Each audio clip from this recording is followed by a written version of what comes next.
Hey everyone, Gil here at Grayman Prepping. On this episode of Your Prep for Today, I want to talk to you about fencing for Security Week.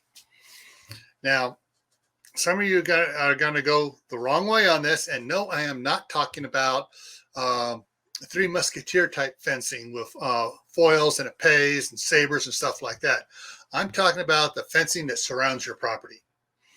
All right. Now, fencing just in and of itself can be a deterrent for people coming into your property.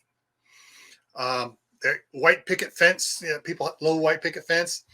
First time someone, not thinking, tries to step over it and doesn't realize it's 2 inches too high, and they step down and whoo, yeah, they're going to let out a scream, or they're going to retreat. So something simple as that can do wonders. A taller fence makes it harder for them to climb over, depending on the material, whether it's chain link, whether it's wrought iron, wood, whatever the type of fencing material you use.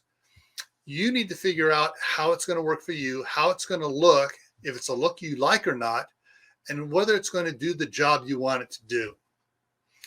Now, yes, on the thumbnail of this, I showed some fencing with Constantine wire and stuff. And no, you really can't do that in a residential neighborhood.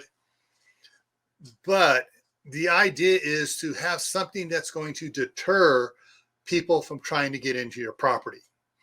Now, got to throw this in here because several channels have been throwing this out there, and they haven't been giving you the legal warning on it. So I'm going to give you the legal warning on it.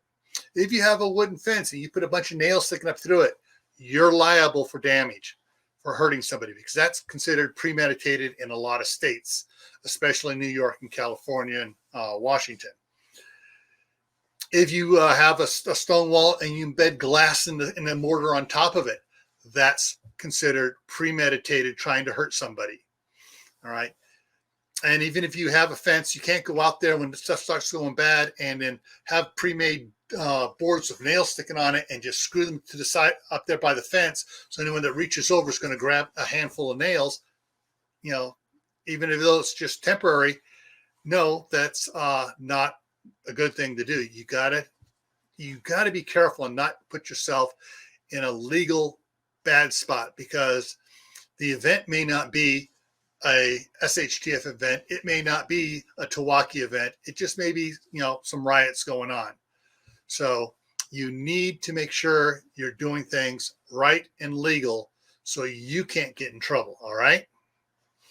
So do your research, ask down at your police department what you can and can't do. Make sure everything fits right. And if you're in a homeowners association, find out from them what you can do to help protect your property, and throw a lot of the responsibility back on them. All right. So as always, stay happy no matter what life throws at you. Stay safe. Don't go out and do anything foolish. Keep adding to your preps: water, food, medicine, clothing, whatever security needs you need. Why? Well, this is why.